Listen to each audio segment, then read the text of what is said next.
అయితే మిమ్మల్ని నమ్మి ఓట్లేసినటువంటి ప్రజలకు ఇప్పటివరకు మీరేం చేశారు? అంటే ఈ 2 ఏళ్లలో మీరు నియోజకవర్గానికి ఏం సాధించారంటే ఏం చెప్తారు? ప్రతి మంత్రి దగ్గరికి పోయి నేను అడిగిన, నా ప్రాజెక్టులు చేయమనో, మా రోడ్లేయమనో అడిగిన తట్టెడు మట్టి కూడా ఈ ప్రభుత్వం హుజురాబాద్ నియోజకవర్గంలో ఇప్పటిదాకా పోయలేదు. ఎంత దారుణం అంటే ఒక శాసనసభ్యునికి సీడీపీ ఫండ్స్ ప్రతి సంవత్సరానికి 5,00,00,000 రూపాయలుంటాయి. హ్మ్. 2 సంవత్సరాలయింది.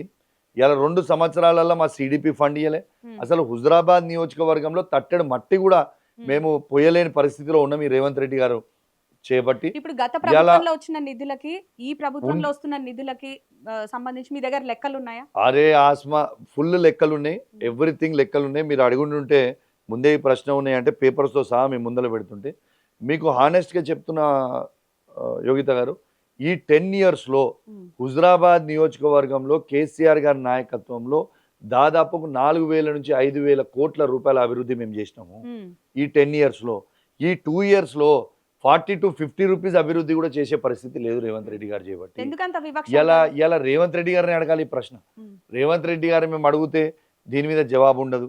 హ్మ్. దీని మీద రిప్లై ఉండరు. హ్మ్. మంత్రి గారిని మేము 0 ఓవర్‌లో లేచి మంత్రులను అడిగినా ఇయాలటి దాకా మేము అడిగిన క్వెషన్స్‌కి కూడా రిప్లై ఇవ్వరు.